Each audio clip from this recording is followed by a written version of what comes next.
joining today's session. I'm Anumita, founder of Prabhavi, a legal policy and strategic advisory and consulting firm serving the social impact sector. I'm also a member of the Young Leaders Council. Today, we are going to discuss competition law, and the theme is India's economic growth, powered by innovation and fair play. We have Mr. Aditya Trivedi joining us, who is an expert in intellectual property laws, competition law, and corporate advisory. Aditya holds a master's from the Brussels School of Competition. He is an advocate at the Supreme Court of India and the High Court of Delhi. He practices regularly before the Competition Commission of India. He is a former Youth 20 India Secretariat member and an active voice in policy advocacy. Beyond the courtroom, Aditya is a guest faculty member and trustee of multiple legal and social trusts. So before we begin today's session, I'll give a brief overview of the concept and what we are going to discuss today. And Aditya will share his insights into the topic. Competition is the life force of an open economy. Fair competition keeps the economy growing with innovation and technology. Since its inception in 2009 to the period till now in 2025, the Competition Commission of India has dealt with more than 1,300 antitrust cases, more than 1,200 combination cases, and has done robust advocacy and international outreach. CCI has launched new toolkits like the one to detect cartels in public procurement and others to enhance investigations. It has adjudicated over various antitrust cases, keeping in view specificities of each sector, market structure, nature of contraventions. Competition is regarded as the fourth cornerstone of the public policy framework, along with the monetary, fiscal, and trade policies.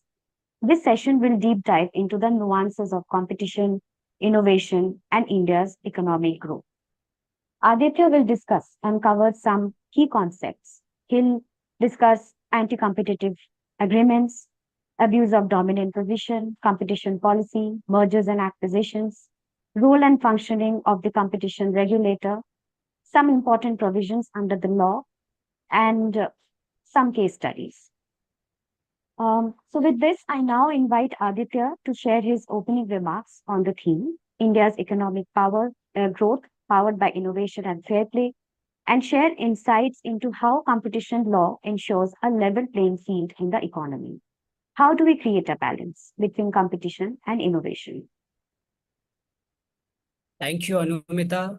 Hello, everyone. Good evening to all of you on this sunny, bright evening in Delhi. And if you are there joining from outside, then obviously different kinds of weather there. I'm very grateful to AIMA. I'm also a member of YLC, sharing stage with my fellow member Anumita and discussing today India's economic growth from a competition law point of view, from the point of view of innovation, from the point of view of fair play. Let me also tell you that the annual magazine of Competition Commission of India is also titled as Fair Play. And fair play is a very interesting word, and we should look more into it from a very my macroeconomic angle. So I'm a practicing lawyer, and one of my practice area is competition. So we'll be discussing these few concepts from and also Indian economy from competition lens in today's uh, discussion. So as Anumita pointed out that like she asked me that how do we create a balance between competition and innovation? So first thing that I would like to tell without any political bias that recently in 2021 when US President Biden he issued an executive order on competition, and that was a very relevant thing to do because if a US president is launching something, then it becomes relevant throughout the globe. And competition law is one of those areas which may not always receive attention from global politics or maybe global economic leaders. So when he released the executive order, he mentioned that capitalism without competition is not capitalism but exploitation. And from a very philosophical lens, if there is no fair play in the market, then the market players turn anarchic. And then there's anarchy in the market, rather than respecting the rules of the game. And as a lawyer, Anumita is also a lawyer, and we are the first people to always carry our stick whenever it comes to implementation of rules. So competition is also, first, let me tell you, guided by Competition Act, which is of 2002. Who is the agency? Which is the agency? Competition Commission of India, as also told in the introduction. So the preamble of the act focuses on creating a level playing field in the market, elimination of market barriers, and we are not talking from a theoretical point of view. For example, sectors are taken into place. For example, if telecom sector, there shouldn't be maybe barriers in acquisition of spectrum. Or when we are talking about FMCG, then there shouldn't be barriers in maybe supply chain. There shouldn't be dominance in supply chain and all that. So preamble of the competition law promotes consumer welfare, but also promotes freedom of trade, which is also enshrined in competition law as well as enshrined in Constitution of India. So we as industry oriented people should not think that okay, this is only consumer related law. It is the only law in India, I dare to say, which has interests of business in mind from a very realistic and practical viewpoint. Competition law is one of the most innovative laws that India could get. A bit of history, then maybe let me tell you one example of European Union. So first thing, this also nobody comments generally, but let me say you that after we received our independence, after we were independent in 1947, and obviously we are the ancient country, most ancient country in the world, and our country doesn't has its history only from 1947, but just commenting from it in the viewpoint that when we got independent, we knew that we feared dominant enterprises because our former colonizer was a company which was a dominant enterprise, which is East India Company. And this is from a very unique lens I am pointing out. You might not find this in any written book in India. So we had a psychology, and also socialists and communists were ruling Indians post independence. So they had a psychology that, okay, let us control businesses. And most of you are too experienced than me to verify this, that India's industrial policy was too much socialist, too much of control, too much of licensed regime and all that. So competition law was not fairly implemented at that point of time, and we had a controlling regime from the then central government, etc. Then liberalization, privatization, globalization, LPG reforms came in, and then we could implement competition law. Gradually, Raghavan Committee was formed, and in 2000, these discussions took place, and 2002, this act came up. But it was only in May of 2009, 20th May 2009, that Competition Commission of India could start its operation. I'm grateful that I received tutelage of my former boss, Mr. Dhanendra Kumar, who is also the first chairperson of Competition Commission, who founded CCI and also former executive director to World Bank. So I learned a great deal from him and still consulting him. So this is a brief background.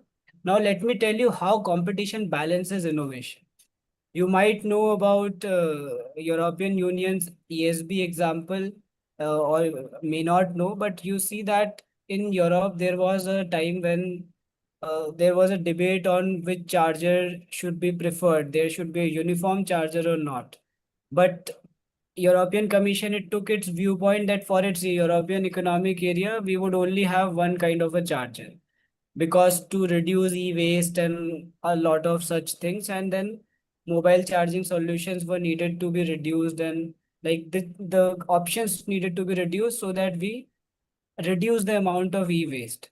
So EC intended to empower consumers through some methodology, but the issue was that it had its own anti-competitive concerns. Like, for example, even if you are preferring sustainability over something, or maybe taking decisions that, okay, you would only have this option, then you are also curbing innovation. So I wrote a column at that period that the original equipment manufacturers, OEMs, would be the first one to suffer. For example, if you are only preferring one type of charger in whole of European nation, then you are not allowing chance to maybe innovate. You are not allowing chance to entrepreneurs, budding entrepreneurs, or maybe industrialists to maybe give other options. For example, at that period, there was Xiaomi's Mi Air Charge also, OnePlus Walk Charge also, Samsung's fast wireless charging also. But EU still took decision to maybe opt for one kind of charging. There was limitation of market to producers also and to consumers also. So this example tells us that how competition plays an important role and a balance needs to be there in innovation. For example, in India, we still have a good balance. In the mobile charging market, I'm going as micro as mobile charging market. We have every kind of a charger. Wireless charging is also there. You have other kinds of chargers, Apple chargers, Samsung, Android, etc.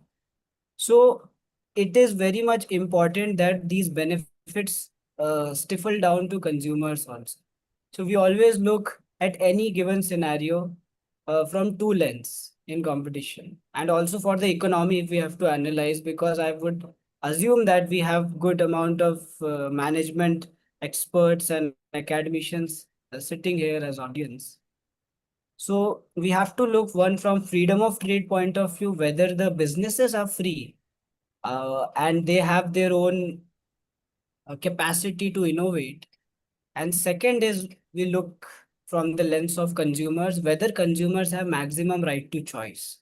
If the right to choice is limited, for example, Indian Railways, you only have one company and there are certain other subsidiaries coming up, or maybe with respect to IRCTC or Indian Railways, but you still have monopoly. But when you talk about maybe aviation sector, it is as dynamic as possible. You have many players, not only with respect to aircrafts, but also airports and other such services. So, as a competition lawyer and as someone discussing this topic today, we should always look at the economy from a fair play point of view, that we have maximum players, maximum right to choice to consumers, and effective market efficient services. That's my answer to this. Yeah, I think, yeah, that's Aditya, it was very insightful. So my next question is, India is soon going to be the world's largest economy, right? So how do you think innovation will play a role in it? Right. So we might not be becoming world's largest economy. That's a very, very difficult question that you have asked, and all of you who are present here have to agree with me that we overtook Germany previously, and we let's be very practical here. I don't want to be political here. I am also not an economist. We are now overtaking Japan maybe by FY26, mid of FY26, and on some angles we might have overtook Japan already. So we will be third largest economy. We are before below China and US. Where does all the big tech companies originate? All the big tech companies are from US. And then we have a very closed economy, which is of China. Uh, and then we have India. So we are an open economy. We have, or say, mixed economy, more towards privatized economy now on. But we have a very big gap to fill, because if we consider the statistics, then we would have to grow at a very huge rate. I am not an economist. I don't want to predict here.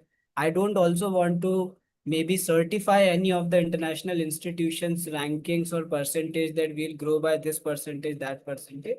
But we need to grow at least in double digits, if I have to say that, if I dare to say that, if we have to overcome maybe China, because after that we would have to, and then we have also geopolitical economic issues of China plus one strategies that the West is looking.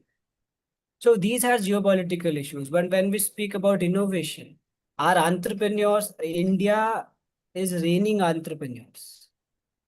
People say that, oh, nowadays young people all are founding startups. They are not, they're founding startups because they have a very good regulatory environment. They might not find them fit to work in an established business because they have a mind of a CEO.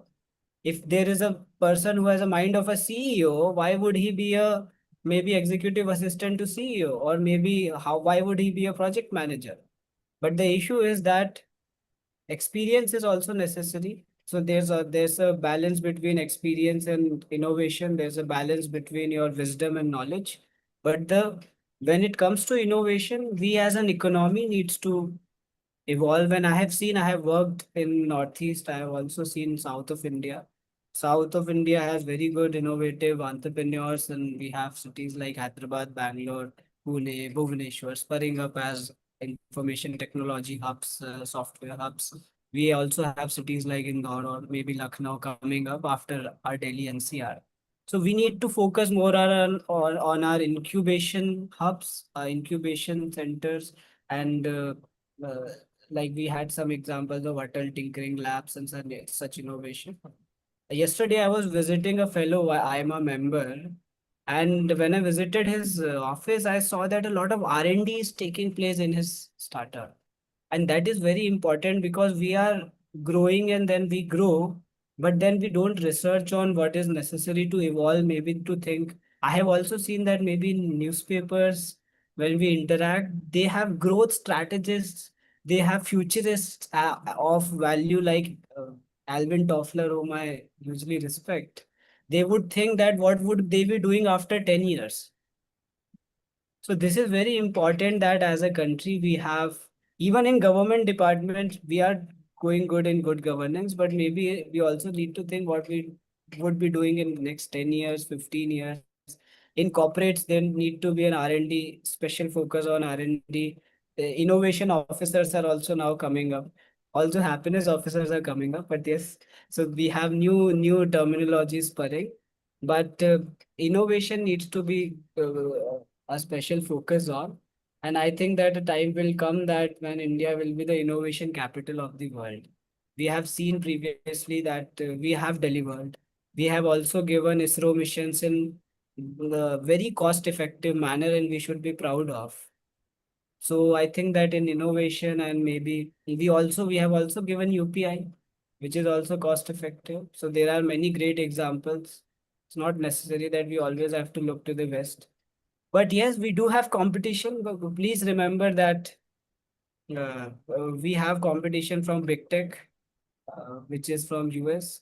Either we compete or we collaborate. We only have two options, or we die. There are only three options. So as of now, we are maybe collaborating. Some companies of ours, they are competing with big tech and other such players. But with the coming of TikTok, it is also a challenge to big tech that it is the sixth important gatekeeper in European market. European Commission recognized TikTok, ByteDance, which is its owner, the parent company. So I think that we have a very good chance our companies might spur up maybe in fintech or other such sectors. So innovation has its role to play. And innovation will only make us grow maybe beyond China and maybe beyond US if we grow to that stage. Yeah, that's very interesting, Aditya. And now let's talk about fair play and fair competition, right? We discussed about competition, and we know that strong regulations create an environment where businesses can thrive, right? We reward innovation, right? Regulatory landscape is evolving, right? It's challenging. So here I would like to hear your views on the fair play and fair competition, especially in the context of fair access to markets for startups and smaller enterprises. Right. So let me give you a very see, businesses would not like too much of a regulation now. They have seen too much of regulation even before I was born. After I was born, I think that economy in India has been too much of liberalized. We saw in the 2000s era, in this century, we saw that businesses have their own decisions to make and they are free to do. They don't have to go to central government and ask that, okay, I want to produce this much. Do you allow me? Now it is like, I have produced this. Please maybe put a stamp paper on it, or maybe please inaugurate it. That's the best I can say. So we have a very good public-private partnership also in this stage. MSMEs, Competition Commission of India has looked MSMEs through a nuanced lens. Let me give you an example. Since I'm a lawyer expected to spit out case laws, Rizwan Ulaq case was there in COVID pandemic. So in this case, there was a bidding. Almost all of us are aware about public procurement processes here and bidding, and most of the competition law revolves around public procurement, bidding, and things going here and there. So in Rizwan Ulaq case, it was a reference by government to CCI that there is bidding of railway equipments, but there is fixing there.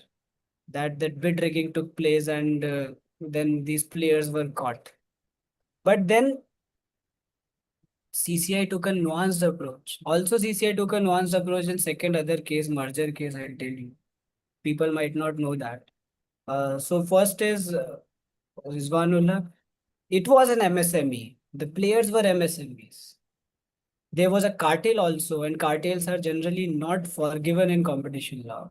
But there were some certain small MSMEs coming up, which were given zero penalties. So MSMEs have a fair chance to compete in competition law. Some kind of offenses are even forgiven, but obviously with the caveat that you won't do this thing in future. It's not that you continue to do it, you won't do it in future. Cease and desist orders, as we call it in technical jargon. So MSMEs, then startups, if we say these startups had played a very important role during the 53rd report of Standing Committee on Finance. We had a very intelligent parliamentarian, Mr. Jayant Sinha, who is now not a parliamentarian, but he was chairing Standing Committee on Finance.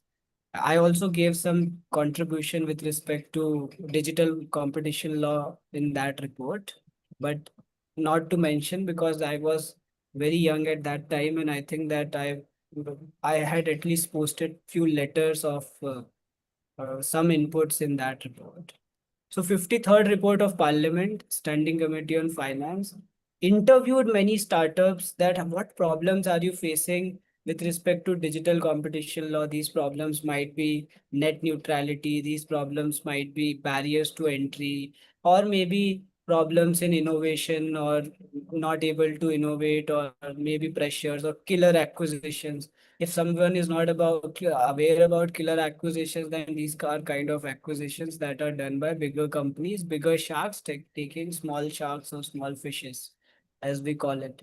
So with respect to startups and MSMEs, competition law is very nuanced with respect to penalties. But obviously, everyone has to follow the laws. Everyone has to follow that there shouldn't be anti-competitive setups. You can't just do an anti-competitive. You can't just make a cartel and think that, oh, you are a startup, so you will be forgiven. That can't be take place. You cannot enter tie-in arrangements or maybe fix exclusive distribution agreements or exclusive supply agreements or material supply agreement or all that and have anti-competitive clauses. And a lot of people, I have a debate with my fellow competition lawyers also. They say that competition law starts when everything is done. I say that competition law starts the day you sign your contracts. The day you sign your contracts include, if it includes anti-competitive conduct or some kind of anti-competitive clauses there, it needs to be removed by your in-house legal team. But the misfortune is that the legal teams of companies do not know competition law.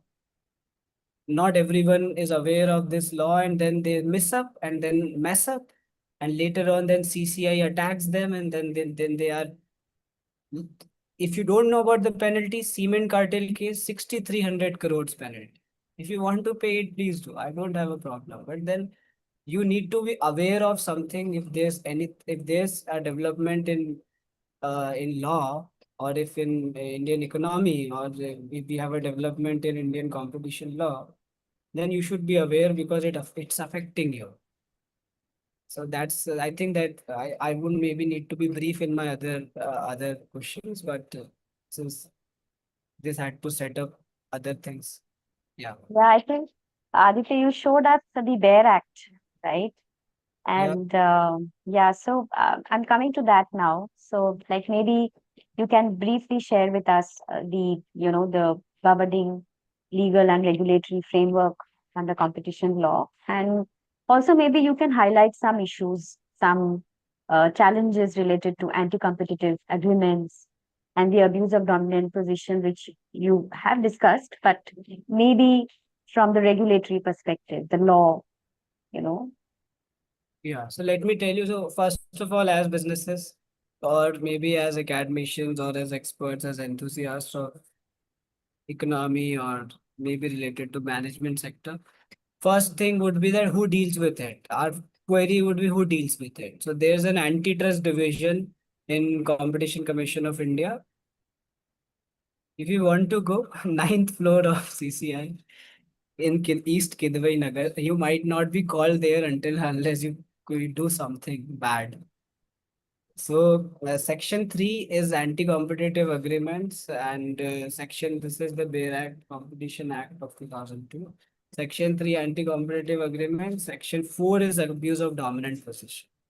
So what are these anti-competitive agreements that I've been referring? First is price fixing.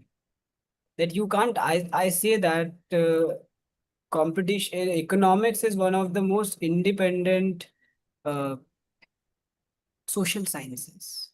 Price is fixed by demand and supply. But if price is fixed by, for example, cartelists, that five people are sitting, five of them are market players, and then they are fixing prices, that okay, I don't have that bandwidth. Otherwise, German competition authority has created a superman kind of a character which is known as cartel man, and then they have created a very good innovative anti-competitive awareness video. Even our Competition Commission of India has its own YouTube channel for some awareness, but we don't have that bandwidth. I'm just giving you some ideas. So if there's price fixing among the market players, not black marketing. Black marketing is a consumer law issue. Black marketing is an unfair trade practice under consumer law and other laws. But here it is price fixing or bid rigging, that if you have to submit a bid and then you are fixing it, or maybe rotating it, bid rotation, or covering it, bid covers. There a lot of technical things are there. If you have done it, you know. If you have not done it, then please don't do it, because there are huge penalties surrounding it, and at least three of my clients are suffering from this issue. Or you are dividing market. There was an informal rumor previously that Ola and Uber, they have their market sharing practices, or maybe Zomato, Swiggy, but it is all fake, that they have divided market. Oh, North Delhi is yours, South Delhi is mine. It doesn't take place. It is not as easy as that. That okay, North India is yours, South India is mine, or East is yours. West. It doesn't take place like that. But these things are there. If you have heard Mr. Nitin Gadkari, our transport minister, he is very pertinent on cartels, and he has also uh, in a way mentioned a lot of times about cartels in cement, cartels in steel. So it happens in almost all of our states and all of our regions, and he has spoken it, one of the first union ministers to speak about cartels. That's a good thing to do. I have heard before US president speaking on cartels. I've heard Mexico's president speaking on competition law, Europe's president, European Council's chair speaking on competition law. Brazil's and Argentina's president speaking on competition law. So when they speak, they have some value because uh, these are all policy makers. So cartels are a no-no in competition law. Like in criminal law, you say that don't do murder, or there are these very grave offenses, for example, murder or attacking someone on this. The same thing, cartels are a no-no in competition law, but obviously there are some terms, conditions with respect to it. So it happens with in a very like a horizontal and vertical chain. You might be three, four companies on the same level of production, same level of supply, same level of technical development, and then you are fixing things. You can't do it. It's illegal. Then you have vertical agreements. You might have tie-in arrangements. You might have exclusive dealing agreements. You might have exclusive distribution agreements. You might refuse. You might have offenses like refusal to deal. That you are not dealing with someone. That's also an offense because there's a doctrine called essential facilities doctrine. For example, if I have a limestone mine in Meghalaya, I don't have, but I'm just saying that if you have as essential facility as maybe limestone or as an essential, some essential facility, and if you're stopping someone from using it, it's also monopolization. It's also something like that is not allowed in competition. But there are four sectors which competition law does not deal at all. And we have very dedicated departments related to it. First is atomic energy. We have department where then currency is looked by RBI. Third is defense. We have our defense ministry and obviously army. Fourth is space, department of space, and as we know, ISRO chairperson is the secretary of department of space. Most of these are looked either by top union ministers or by prime minister himself. So these four sectors competition law does not regulate in India. Every country might have its own rules and regulations. So these four sectors are exempted. Otherwise, other every sector. CCI, it's always said that someone maybe asked me that Aditya, there is TRAI, Telecom Regulatory Authority of India. We have RBI, we have SEBI, we have Insurance Regulatory Development Authority of India, we have the RERA, we have this, that. But CCI always has a follow-on jurisdiction. CCI is sector agnostic. CCI is omnipresent when it relates to sectors. It doesn't need to be CCI is not a sectoral regulator. CCI can come after you. For example, you participate in spectrums in the upcoming 6G. That has, I think, already taken place. I'm not sure.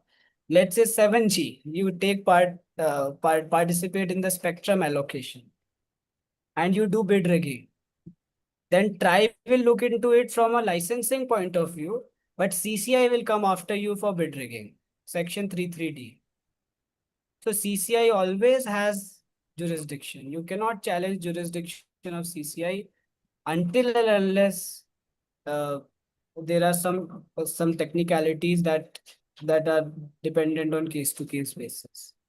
You might have heard that Google being penalized and then some behavioral remedies being suggested to Google in recent Android case.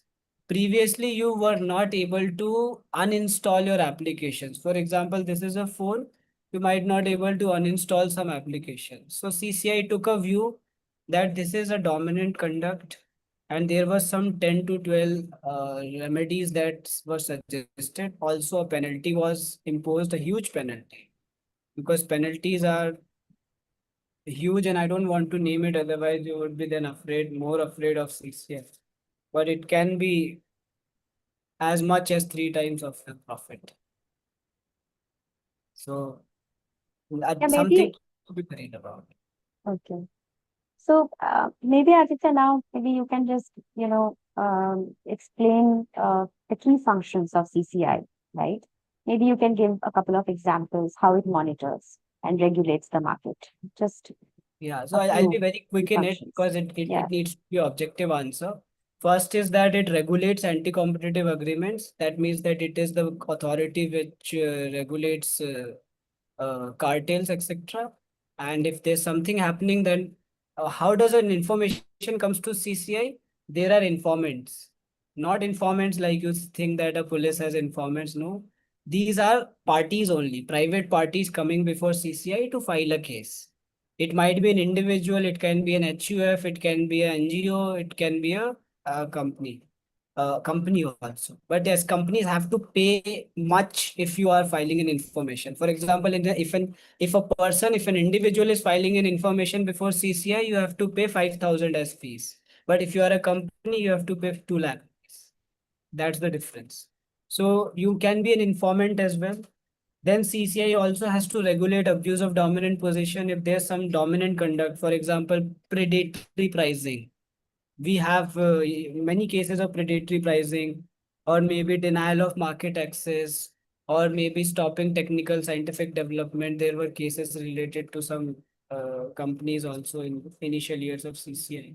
Then a very important function of CCI, which we didn't discuss as of yet, is mergers acquisitions, regulating M&A above certain thresholds. I won't be dwelling into the technicalities of it at this stage, but above certain thresholds, if the merger or acquisition is there, we call it combinations under competition law. So CCI regulates it. For example, PVR Inox merger took place positively. But if it were not COVID period, then it could have faced investigation, because PVR is one, Inox is another, and then we have only certain other market players, maybe Cinepolis or Miraj Cinemas or some other cinemas. We don't have a lot of market players in Cineplex industry. Some maybe one or two luxury brands might be there.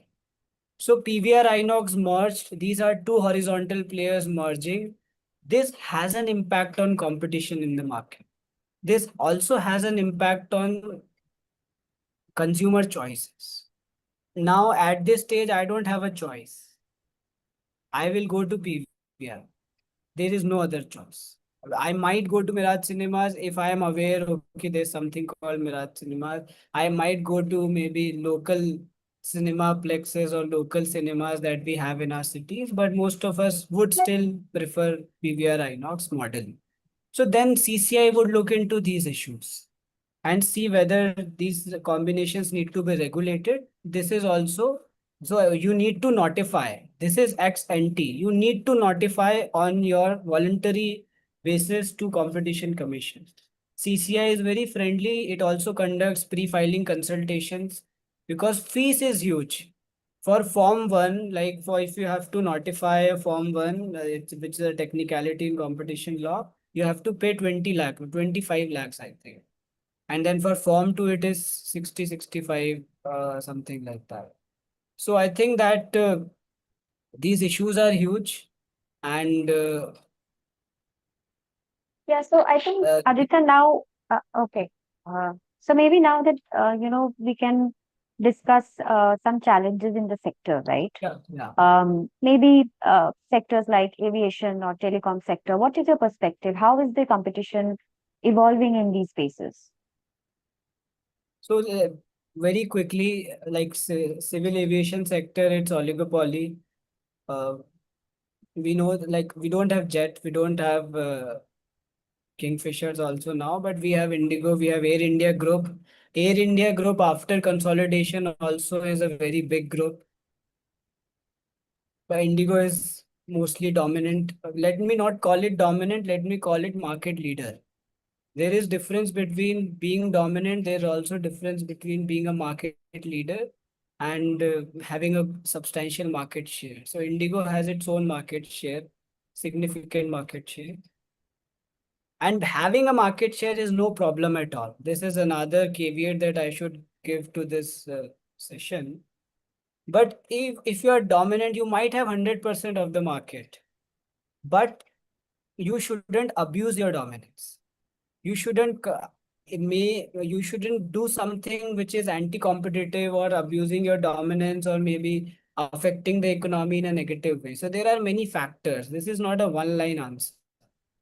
CCI conducts a lot of market studies, and that is important to No, like for example, CCI is conducting market study on artificial intelligence. How AI will be impacting our economy, how AI will also help competition, and how AI has its competition law concerns. CCI is also conducting a study, has conducted study on pharma, e-commerce, etc. So we look at the market from a very analytical lens. This is not a civil case. This is not a civil case going on. This is not a criminal case also. This is an economic case. A competition law is an economic law. So you have to look from economics lens, you have to look from regulatory lens, and also something with respect to evidences. So I think that with respect to these sectors, telecom is also oligopoly at this stage. We have VI, we have Geo, we have Airtel, we have BSNL. Previously, we had other companies like Tata Docomo and others such. And earlier, Vodafone was different, Idea was different, but now they are consolidated. So like for example, if one more consolidation takes place, one more merger takes place in telecom, or if maybe Indigo, for example, theoretically speaking, takes over some other aviation companies, the new companies coming up like Flybig, etc., then it would be a very difficult thing for CCI to give approvals. But also giving a caveat that CCI has still now never rejected any merger. Never. It has only given remedies, behavioral remedies, structural remedies. That's also a good thing that you may want to listen. You want to hear about that. Okay, this is the practical scenario case. Yeah. So I think Aditya, you already shared about the penalties, right? Maybe you Yeah. can also share some strategies, how a company can ensure due diligence all the time, maybe with some examples or uh, share your insights into this. Insights about strategies to for Strategies like, yeah, exactly. Like, how can a company ensure due diligence, right? my first suggestion would be without having any bias. I have seen European companies, I have seen European banks, also US companies. This might look strange, sound strange, but every company has a competition council or a competition advisor. I have even seen a competition advisor to a chief minister in a state in Belgium. Belgium is competition capital, or Brussels is the competition capital of the world because of the headquarters being of European Commission, etc. So a lot of awareness is there in the West about it. And we need to be aware because it's not just a legal thing, it's also involving economic policy, public policy. Competition law is the fourth cornerstone of public policy.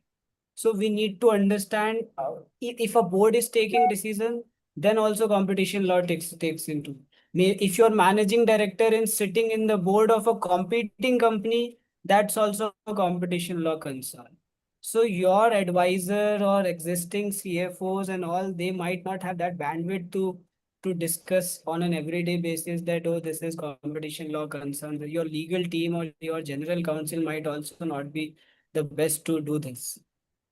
There should be a competition council in every country, in every company. There are even competition councils in US FTC, Federal Trade Commission. They have dedicated panel of lawyers defending the state.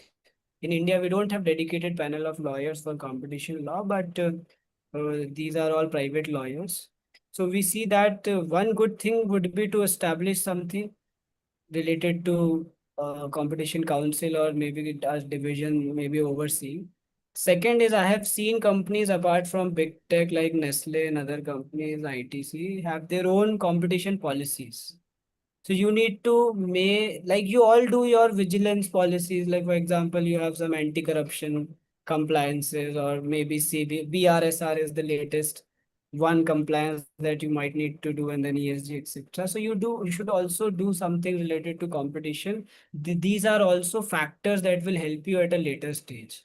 These are mitigating factors. Like for example, if some of a conduct takes place by one of your subsidiaries or directors, then maybe at a later point before CCI, you can also say that we were aware about competition law. We used to conduct sessions. We used to interact. We also used to we had our best practices, but this thing happened. So maybe your penalty might be reduced, something like that. So these competition policies are very important, especially for project leads, department heads, and for the CXOs, I would say, and also important for the people who are in operations, who are in maybe dealing with the dealership agreements and all that. So that is important, and then adopt best practices. Fourth, also when you interact with other businesses, please keep take care of that you don't discuss prices. Price is no. You can't discuss price in open market. Sorry, not in an open conference or something. You can't discuss a strategy that okay, oh, this sector needs to do this, do that. And then we have seen many cartels with respect to trade associations also, that people coming up, sitting together, sipping coffee, and these agreements are not written. Nobody will write and say that, okay, I'm forming a cartel and then these five signatories. That will never happen. These are all oral agreements. We know as lawyers how they happen. You know as industry members that how they may happen. So we should take care not to do these practices, not to indulge in these practices. So these best practices can be adopted, which will also help the economy, which will also help the competition landscape and also the sector that you are in. That's my point. Yeah. We have received some questions, but before that, I have one last question for you, Aditya. And this is also very important because we know that digital infrastructure is growing in India, right? And so is our digital economy. So, how do you think it will affect cross-border mergers and acquisitions and fair play in this?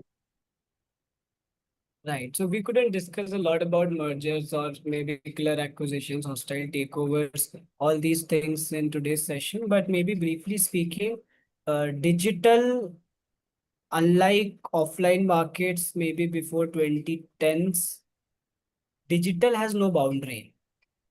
Any Indian company can go and acquire a Mexican company. Any European startup can come and maybe do R&D in India or set up their labs in India and work. Any e-commerce company, like we know Walmart, Flipkart story. Then we also have Amazon in India. So you have it is all beyond borders. So even CCI has jurisdiction over all of the world. Don't think that it is only India. All of the world effects based analysis, section 32. If the conduct takes place in India, if the impact of that transaction merger is in India, then you have to notify to the commission and CCI has jurisdiction. So I think that you need to be very much aware.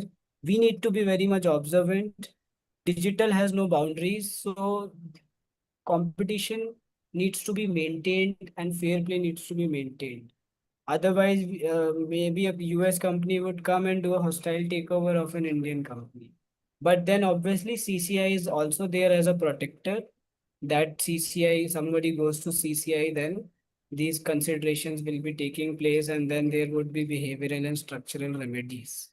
So I think that digital is also a great leveler but also an differentiator because we have many companies, like for example, MSMEs connecting with e-commerce. Uh, Many of them have gained self-employment. Many of them gained boost in their sales due to digital, but also they may be detrimental to some businesses, small businesses, etc. So I think that either compete or collaborate or die. I have to be direct. Think, thank you for sharing those valuable insights. And now, Aditya, we have some questions from the audience. And so the first question is, how does our country provide level playing ground against foreign companies like Google, Facebook? While PVR Inox may be large, each cinema is hyper-local. How does competition apply? Very good questions. First question, the answer is no. We don't regulate against foreign companies. We have an LPG policy. Our country is open to anyone who wishes to do business in India. This is a very good question, but this is also a question maybe of national interest or something. If we have to maybe close our economy or something, then this question is relevant. And I understand what you're saying. I also understand what I want to answer, but I cannot answer. The issue is that we are open to everyone. That's why we don't have any such mechanism that, okay, uh, we have something against these companies or anti big tech or something. India has always taken a sustainable and a nuanced view, a collaborative approach, like compete, collaborate, die. So we have chosen the collaboration part. And any minister in India would also answer you this. I doubt, I bet. Second is this thing. Hyperlocal. See, I'm talking about competition in national system. So we have competition and relevant market. Relevant market is a very technical term in competition law. If you talk about relevant market of Madhya Pradesh, you might have some other players coming in. If you talk about relevant market of India as a territory, there is no one bigger than PVR Inox. So we have other such players, and we have a national territory, we have local territories. So competition is different in different kind of relevant markets. But you conduct, there's a film distribution market study of CCI. The concerned person can also read it. And CCI has very well laid down all those. And then there are economic consultants, data consultants who provide market shares.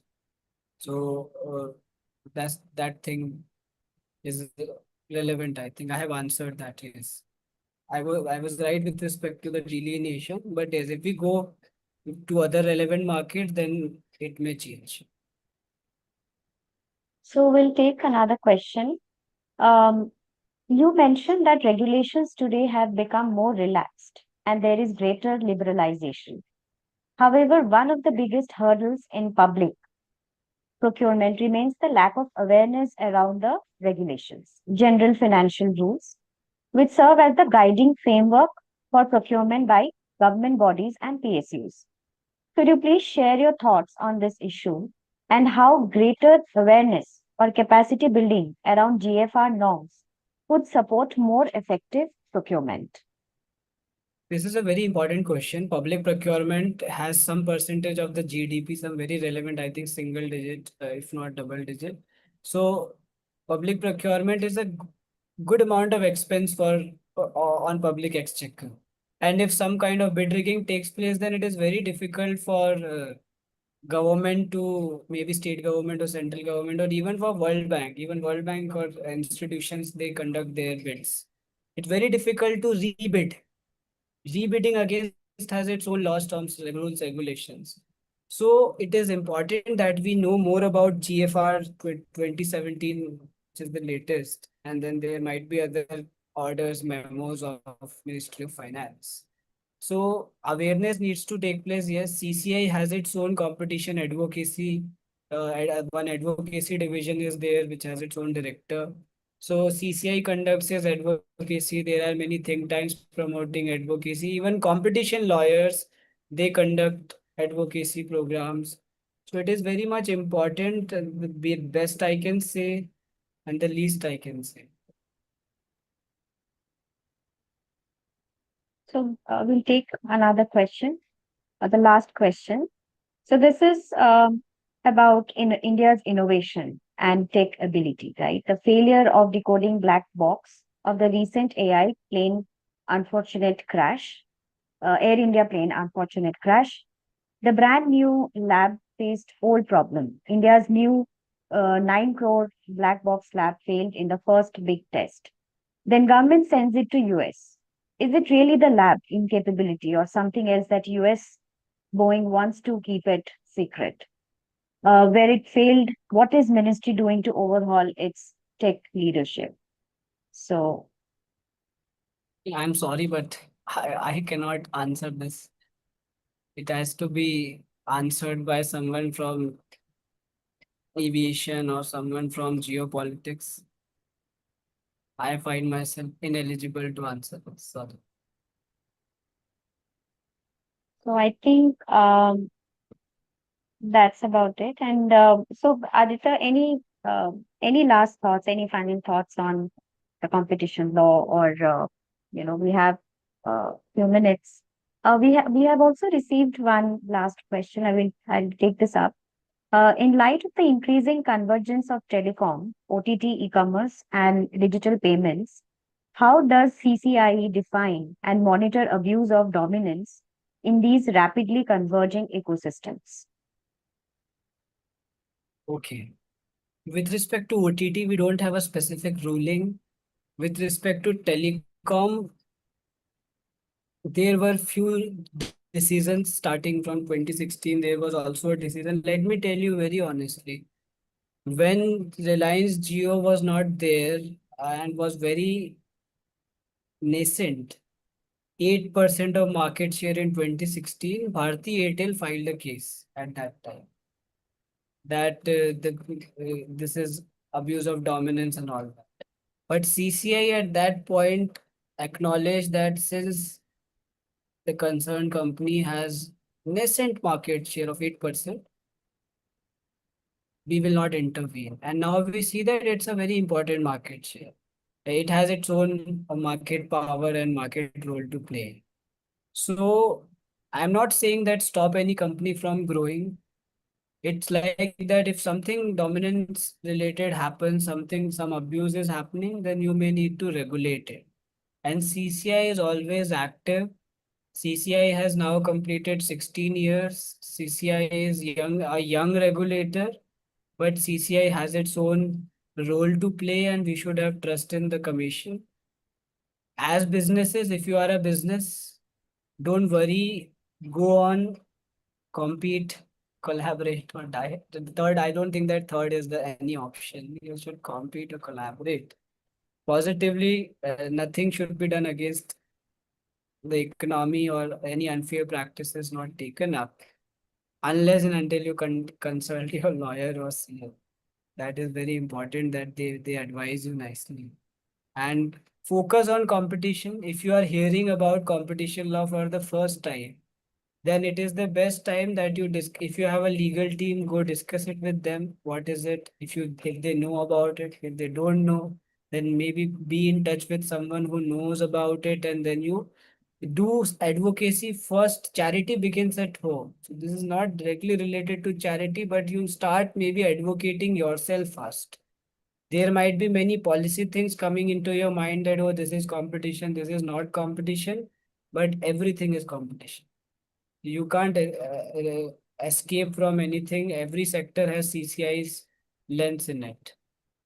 And when someone conducts a competition compliance program with respect to your company, then they would be able to maybe answer that what should be told to employees, what should be told to project leads, what should be told to CXOs, how board members should be aware and all that.